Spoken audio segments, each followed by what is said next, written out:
کیا کہا؟ یا یوں نہ کہو کہ اگر ہم پر کوئی کتاب نازل ہوتی تو ہم اس سے بھی زیادہ راہ راست پر ہوتے. او تقولوا لو ان انزل علینا الکتاب لکنا اہدی منہم. یوں نہ کہو کہ اگر ہم پر بھی کوئی کتاب نازل ہوتی تو ہم اب سے بھی زیادہ راہ راست پر ہوتے. فقد جاءکم بینۃ من ربکم وہدی ورحمہ. تو اب تمہارے پاس رب کے پاس سے واضح کتاب و رہنمائی کا ذریعہ اور رحمت آ چکی ہے. فمن اظلم ممن کذب بآیات اللہ وصدف عنہا. تو کیا ہے ان میں سے اس شخص سے زیادہ ظالم کون ہوگا جو ہماری ان آیات کو جھوٹا بتائے اور اس سے روکے. وصدف عنہا یا اس سے پھیرے یا اس سے روکے. سنجزی الذین یصدفون عن آیاتنا سوء العذاب بما کانوا یصدفون. ہم جلدی ہی ان لوگوں کو جو ہماری آیات سے روکتے ہیں ان کے اس روکنے کی وجہ سے سخت سزا دیں گے. یعنی ایسی بابرکت اور عظیم الشان کتاب کے نازل ہونے کے بعد بھی اگر کوئی شخص اللہ کی آیات سے اعراض کرتا ہے تو یہ انتہائی بدبختی کی بات ہے. اور ایسے اعراض کرنے والے یقیناً کیا ہیں؟ ان کے لیے بدترین سزا ہے اور وہ سزا کے ہی مستحق ہیں. تو اس آیت میں جو خطاب کیا جا رہا ہے کس سے کیا جا رہا ہے؟ کفار مکہ سے. لیکن جب ان کے اعراض اور اس کی سزا کا ذکر کیا تو یہ جو پھر خطاب ہے وہ پھر سب کے لیے ہے. ٹھیک ہے، تو سزا اگر کوئی بھی اس سے انحراف کرتا ہے، اس کی تکذیب کرتا ہے اللہ کی آیات کی، تو پھر عذاب میں وہ بھی شامل ہے. حل نہیں یا کیا یہاں پر معنی ہم نہیں کریں گے. حل نہیں ینظرون وہ انتظار کرتے الا مگر ان یہ کہ تأتیہم آئیں ان کے پاس ملائکہ فرشتے. یا حل کے معنی اگر ہم کریں کیا وہ اس بات کا انتظار کرتے ہیں کہ آئیں ان کے پاس فرشتے. او یا اتیا آئے حکم رب کا تیرے رب کا. او یا اتیا یا آئیں بعض آیاتی نشانیاں رب کا تیرے رب کی طرف سے. یوم جس دن یا اتی آئیں گی بعض آیاتی نشانیاں رب کا تیرے رب کی طرف سے. لا ینفع نہیں نفع دے گا نفسن کوئی نفس ایمانہم اس کا ایمان. لم تکن نہیں تھا آمنت ایمان لایا من قبل اس سے پہلے. او کسبت یا نہیں کمایا تھا فی ایمانہا اپنے ایمان میں خیرن کسی بھلائی کو. قل کہہ دو انتظروا پس منتظر رہو انا بے شک ہم بھی منتظرون ہم بھی منتظر ہیں. هل ينظرون الا ان تأتيهم الملائکہ او یأتی ربک او یأتی بعض الآیات. کیا یہ لوگ اس امر کے اس حکم کے منتظر ہیں کہ ان کے پاس فرشتے آئیں یا ان کے پاس رب آ جائے یا رب کی طرف سے کوئی نشانی آ جائے؟ تو کیا ہے؟ تو جب یوم یاتی بعض آیات ربک لا ینفع نفسا ایمانہا تو جب کوئی نشانی آپ کے رب کی طرف سے آ جائے گی تو کسی ایسے شخص کا ایمان اس کے کام نہیں آئے گا جو پہلے سے ایمان نہیں رکھتا. لم تکن آمنت جو پہلے سے ایمان نہیں رکھتا من قبل پہلے سے. او کسبت فی ایمانہا خیرا اور کیا ہے یا اس نے اپنے ایمان میں کوئی نیک عمل نہ کیا ہو تو کیا ہے. قل انتظروا انا منتظرون تو آپ فرما دیں کہ تم منتظر رہو ہم بھی منتظر ہیں. تو یہاں پر یہ جو بات ہوئی کہ فرشتہ آئے یا رب آ جائے یا عام انسان ان کے دیدار تک کا جو ہے وہ متحمل نہیں ہو سکتا. یعنی کوئی اللہ یا رب کے یا فرشتے کے دیدار کو بیئر نہیں کر سکتا، برداشت نہیں کر سکے گا. تو ایسی صورتوں میں اس پر فوراً وہ موت واقع ہو جائے گی اور موت کے وقت کا ایمان جو ہے وہ تو قبول ہوتا ہی نہیں ہے. اگر وہ یہ کہتا ہے کہ کیا وہ اس انتظار میں کوئی فرشتہ آ جائے یا رب آ جائے کوئی ایسی نشانی آ جائے، اگر آ بھی جائے تو یہ اس کا دیدار کرنے کے اہل نہیں ہے. یعنی دیکھنا وہ دیکھ ہی نہیں سکتے کیونکہ ایسی صورتوں میں کیا ہوگا فوراً موت واقع ہو جائے گی. اگر آپ کو یاد ہو تو بنی اسرائیل نے جب ضد کی تھی کہ ہم نے اللہ تعالیٰ کو براہ راست دیکھنا ہے اور کوہ طور پر جب تجلی ایک ڈالی گئی تھی تو وہ کیا ہوئے تھے؟ سب کے سب مر گئے تھے. وہ سردار جو موسیٰ علیہ السلام کے ساتھ کوہ طور پر گئے تھے تو موسیٰ علیہ السلام نے کیا دعا کی تھی کہ اگر آج یہ مرے رہے اور میں واپس جا کر اپنی قوم کو کیا جواب دوں گا؟ تو اللہ تعالیٰ سے انہوں نے کیا دعا کی تھی کہ ان کو دوبارہ سے زندہ کر دے. دوبارہ سے ان کو زندگی ملی تھی اور واپس وہ آئے تھے تو تب بھی انہوں نے اس بات کا یقین نہیں کیا تھا. تو وہی کہا جا رہا ہے کہ تم کس انتظار میں ہو کہ تم کسی فرشتے کو دیکھ لو یا کسی ایسے انسان کو یا کسی ایسی نشانی کو دیکھ لو کہ تم یقین کر سکو، تو اس وقت تمہارا ایمان تمہیں کوئی فائدہ نہیں دے گا، کیونکہ ایک تو تم دیکھ نہیں سکتے، فوراً تم پر موت آ جائے گی، اور موت کے وقت اگر تم یہ کہو گے کہ میں ایمان لایا تو اس ایمان کا کوئی فائدہ نہیں ہے۔ تو اگر انسان کوئی ایسا حسی معجزہ دیکھ بھی لے جو اسے ایمان لانے پر مجبور بنا دے، تو ایسا جبری ایمان بھی قابل قبول نہیں ہے، کیونکہ وہ تو ایمان بالغیب رکھتا ہی نہیں ہے۔ تو پھر ایسے ایمان کا فائدہ کیا؟ ایمان تو ہے ہی غیب پر یقین رکھنے کا نام، کہ اللہ کی ذات ہے، وہ موجود ہے، اسی نے آسمان و زمین، فرشتوں کو، ہر شے کو اس نے تخلیق کیا، تو یہ غیب پر یقین ہے۔ اللہ کو ہم نے دیکھا نہیں ہے، لیکن اس کی ذات کا یقین ایمان بالغیب ہے۔ تو جب غیب کا یقین ہی نہیں ہوگا، پھر فائدہ ایسے ایمان کا کہ وہ یہ کہے کہ میں پہلے جب تک دیکھ نہیں لیتا تب تک میں ایمان نہیں لاؤں گا۔ تو جب حقیقت سے پردہ اٹھ گیا تو پھر ایمان لانے کا کیا فائدہ؟ حضرت ابو ہریرہ رضی اللہ عنہ فرماتے ہیں کہ رسول اللہ صلی اللہ علیہ وسلم نے فرمایا، جب تک سورج مغرب سے نہ طلوع ہو قیامت قائم نہیں ہوگی۔ پھر جب لوگ سورج کو مغرب سے نکلتا دیکھ لیں گے تو اس سب کے سب ایمان لے آئیں گے، مگر اس وقت کوئی فائدہ نہیں ایمان لانے کا۔ پھر آپ نے یہ آیت پڑھی، کیا کہ اگر تم ایسی کوئی نشانی دیکھ بھی لوگے تو اس وقت تمہارا ایمان لانا تمہیں کوئی فائدہ نہیں دے گا۔ ان الذین، بے شک جن لوگوں نے فرقو، ٹکڑے ٹکڑے کر دیا، تفریق کر دیا، دینہم، اپنے دین کو، وکانو، اور ہو گئے، شیعاً، گروہ گروہ، لستا، نہیں، منہم، ان میں سے، فی شیء، کوئی بھی شے، انما، بے شک، امرہم، ان کا حکم، اللہ، اللہ کی طرف ہے، ینبئہم، پھر خبر دے گا ان کو، بما، اس کی جو کانو تھے، یفعلون، وہ افعال کرتے، وہ فعل کرتے۔ بے شک جن لوگوں نے اپنے دین کو جدا جدا کر دیا اور گروہ گروہ بن گئے، آپ کا ان سے کوئی تعلق نہیں، ان کا معاملہ اللہ کے حوالے ہے، پھر ان کو ان کا کیا ہوا اللہ دکھا دے گا۔ فرقہ بازی، فرقہ بازی ایسی لعنت ہے کہ ملت کی وحدت کو پارا پارا کر دیتی ہے، اور ایسی قوم کی ساکھ، اس کا وقار دنیا کی نظروں سے گر جاتا ہے۔ اسی وجہ سے اللہ تعالیٰ نے فرقہ بندی کو عذاب ہی کی ایک قسم بتایا ہے، اور یہ ہم پیچھے بھی پڑھ کر آئے، تو امت محمدی پر یہ عذاب مسلط کیا گیا ہے فرقہ بازی کا۔ کسی بھی مذہبی فرقے کا آغاز کس سے ہوتا ہے؟ بدعتی عقیدے سے یا عمل سے۔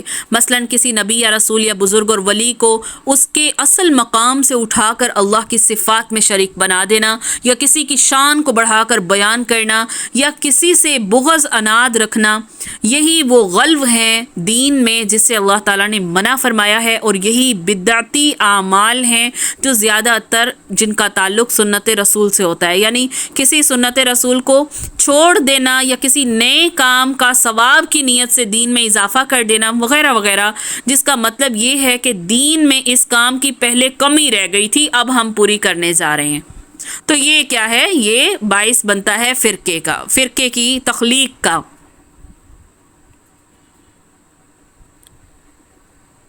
تو رسول اللہ صلی اللہ علیہ وسلم نے فرمایا کہ میری امت 72 فرقوں میں بٹ جائے گی، جن میں سے ایک فرقہ نجات پائے گا، باقی سب کے سب جہنمی ہوں گے۔ تو صحابہ نے پوچھا وہ نجات پانے والا فرقہ کون سا ہوگا؟ تو رسول اللہ نے فرمایا جو اس راہ پر چلے گا جس پر میں ہوں اور میرے اصحاب ہیں۔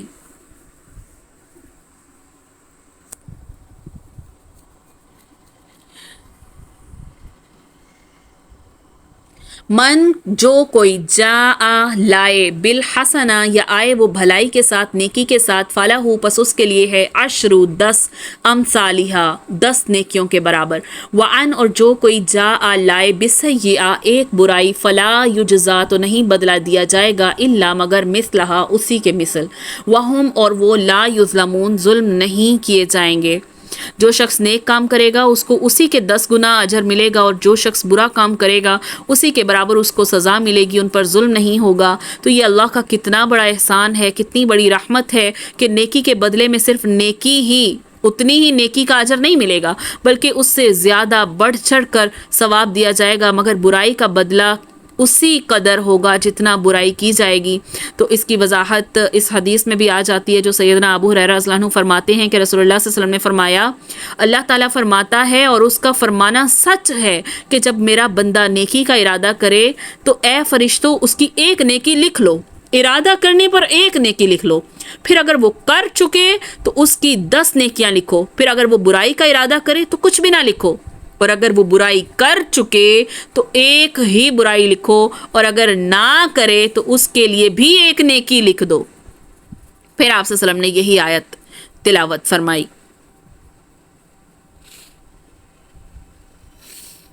پھر اسی طرح ایک اور روایت میں آتا ہے کہ جب کوئی شخص نیکی کا ارادہ کرنے کے بعد نیکی کرتا ہے تو اللہ اسے 10 سے لے کر 700 تک نیکیاں عطا کرتا ہے۔ اجر پر ڈیپینڈ کرتا ہے کہ نیکی کا اجر کس قدر خلوص نیت سے کیا گیا ہے۔ قل کہہ دو اننی بے شک مجھ کو ہدانی ہدایت کی ربی میرے رب نے الی صراط مستقیم سیدھے راستے کی طرف، دینن دین ہے، قیامن قائم یا استوار ہے، ملتا دین ابراہیم ابراہیم کا، حنیفن حنیف کا، وما کانا اور نہیں تھا وہ من المشرکین مشرکوں میں سے۔ رسول اللہ صلی اللہ علیہ وسلم کو کہا جا رہا ہے کہہ دو مجھے میرے پروردگار نے سیدھا راستہ دکھا دیا ہے، یعنی صحیح دین مذہب ابراہیمی کا، جو ایک اللہ ہی کی طرف کے تھے، اس کی طرف ہی یکسو تھے، اسی کی عبادت کرنے والے تھے، وہ مشرکوں میں سے نہیں تھے۔ تو اللہ تعالیٰ نے سیدنا ابراہیم علیہ السلام کا ذکر اس سے پہلے بھی ہم فرمایا کہ یہود و نصارہ مشرکین تینوں فرقوں نے اپنا ایک فریق بنا رکھا، اسی کو تسلیم کرتے اور یہ بھی تسلیم کرتے تھے کہ سیدنا ابراہیم علیہ السلام ایک اللہ ہی کی عبادت کرنے والے تھے، حتیٰ کہ مشرکین مکہ کو بھی یہ اعتراف تھا کہ ابراہیم علیہ السلام بت پرست نہیں تھے۔ تو اللہ تعالیٰ فرماتے ہیں کہ میری سیدھی راہ یہی ہے اور اسی پر سیدنا ابراہیم علیہ السلام گامزن تھے، تو تم لوگ بھی اسی دین میں الگ عقیدے گھڑ کر شامل نہ کر لو اور اسی طرح الگ الگ فرقے میں نہ بٹ جاؤ۔ قل کہہ دو انا بے شک صلاتی میری نماز، ونسکی اور میری قربانی، ومحیایا اور میری زندگی، ومماتی اور میری موت، للہ اللہ کے لیے ہے، رب العالمین جو رب ہے جہانوں کا۔ اور فرما دیں کہ یقیناً میری نماز، میری ساری عبادت، میرا جینا، میرا مرنا سب خالص اللہ ہی کا ہے جو سارے جہان کا مالک ہے۔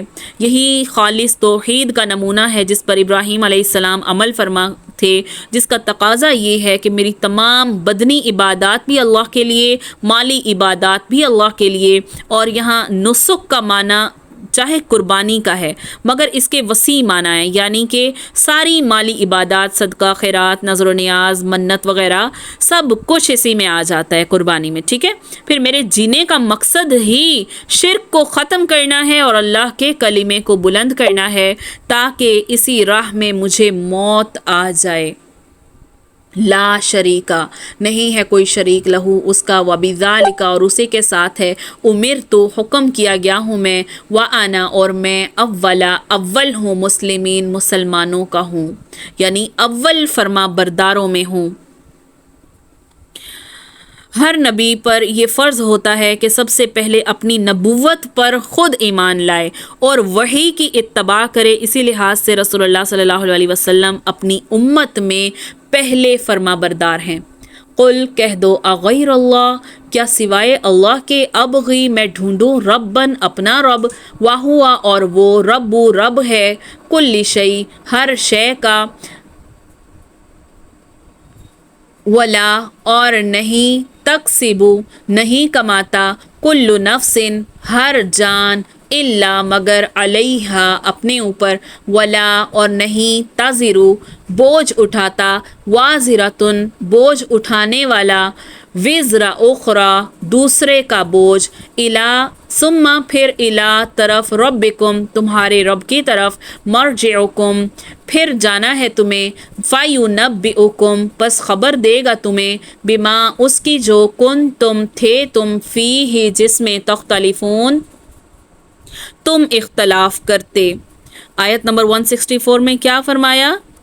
آپ فرما دیں کہ میں اللہ کے سوا کسی اور کو رب بنانے کے لیے کیسے تلاش کر لوں، حالانکہ وہ مالک ہے ہر چیز کا، اور جو شخص بھی کوئی عمل کرتا ہے وہ اسی پر رہتا ہے اور کوئی کسی کا بوجھ نہیں اٹھائے گا۔ تو تم سب کو اپنے رب کے پاس جانا ہوگا، وہ تمہیں بتا دے گا جس چیز میں تم اختلاف کرتے تھے۔ یعنی کائنات کی ہر چیز کا پروردگار تو اللہ ہے، اور میں بھی کائنات کا ایک حصہ ہوں، تو پھر میرا پروردگار کوئی دوسرا کیسے ہو سکتا ہے؟ کائنات کی ایک ایک چیز اللہ کی مقرر کردہ قاعدوں کے مطابق چل رہی ہے، اور میں کیا ہے اسی قاعدوں کا پابند ہوں۔ اور پھر جن باتوں میں مجھے تھوڑا بہت اختیار دیا گیا ہے، تو میں کیوں نہ ان اختیارات کو اللہ کی مرضی کے تابع بنا دوں، اور میں کیوں پوری کائنات سے الگ الٹی روش اختیار کر لوں؟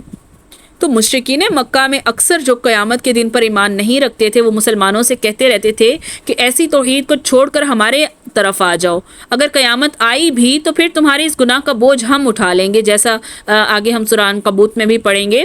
تو اس آیت میں مشرکین کے اسی قول کا جواب دیا جا رہا ہے کہ ناممکن ہے کہ گناہ تو ایک انسان کرے اور اس کی سزا کوئی دوسرا انسان بھگتے، ہر ایک کو اپنے ہی اعمال کا جزا و سزا اسی کے ساتھ ہوگی، اسی کو سزا اور جزا دی جائے گی۔ اس دن سب کچھ واضح ہو جائے گا، جن کو آج تم اللہ کے ساتھ شریک ٹھہرا رہے ہو کہ وہ تمہاری فریادیں سنتے ہیں، تمہاری مشکل کشائی میں تمہاری مدد کرتے ہیں، تو جتنے بھی تمہارے فرقہ بندیوں کے اختلافات ہیں وہ سارے کھل کر سامنے آ جائیں گے۔ وَهُوَ اور وہی ہے الذی جس نے جعلکم کیا تم کو خلائف جانشین خلیفہ ارضی زمین کا، ورفع اور بلند کیا بعضکم تمہارے بعض کو، فوق بعض کے اوپر، درجات درجے ہیں، لیبلوکم تاکہ آزمائے تمہیں، فی میں ما اس میں جو آتاکم دیا ہے تمہیں، انا بے شک ربکا آپ کا رب سریع العقاب جلد عذاب کرنے والا ہے، جلد عذاب دینے والا ہے، وَإِنَّهُ اور بے شک وہ لغفور البتہ بخشنے والا ہے، رحیم مہربان ہے۔ اور وہ ایسا ہے کہ جس نے تم کو زمین میں خلیفہ بنایا اور ایک کا دوسرے پر رتبہ بڑھایا تاکہ تم کو آزمائے ان چیزوں میں جو تم کو دی گئی ہیں، تو بالیقین آپ کا رب جلد سزا دینے والا ہے، اور یقین کے ساتھ وہ واقعی بڑی مغفرت کرنے والا ہے، مہربانی کرنے والا ہے۔ اس کا مطلب یہ بھی ہو سکتا ہے کہ انسان دنیا میں اللہ کا خلیفہ ہے، اسے کچھ اختیارات دیے گئے ہیں تاکہ زمین پر خلافت الہیہ قائم کرے، اور یہ بھی ہو سکتا ہے کہ انسان زمین میں اپنے سے پہلے گزرے ہوئے لوگوں کا خلیفہ ہے، اور یہ ہم سورہ بقرہ میں بھی پڑھ چکے، جس میں اللہ تعالیٰ نے آدم علیہ السلام فرشتوں سے کہا تھا کہ میں زمین پر ایک خلیفہ بنانے والا ہوں۔ تو کوئی امیر ہے یا کوئی غریب ہے یا کوئی عالم ہے، کوئی جاہل ہے، عقل مند ہے، بے وقوف ہے، کسی کے پاس قوت ہے، زیادہ استطاعت ہے، کوئی جسمانی طاقت کے لحاظ سے طاقتور ہے یا کوئی کمزور ہے، تو انسانوں کے مختلف درجات ہیں اور بے شمار اس کے پہلو ہیں۔ تو دنیا میں ہر انسان کا امتحان اس کی استطاعت کے مطابق ہی ہوگا، جو خوبی اللہ نے کسی کو دے رکھی ہے اس کا امتحان اسی کے مطابق ہوگا۔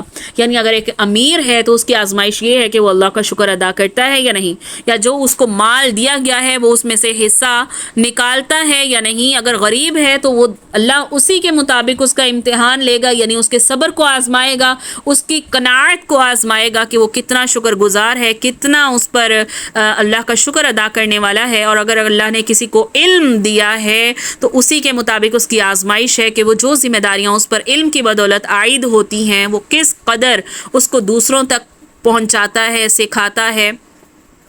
پھر اگر کوئی رعایا ہے تو وہ اپنے حکام کی کس قدر اطاعت کرتا ہے، اسی کے مطابق اس سے پوچھ گچھ ہوگی، یعنی کہ ہر انسان اسی کے مطابق جواب دہی اس سے کی جائے گی جس پر وہ جو اس کو دیا گیا، یعنی جو کچھ اس کو دیا گیا اسی کے مطابق اس کی پوچھ گچھ ہوگی۔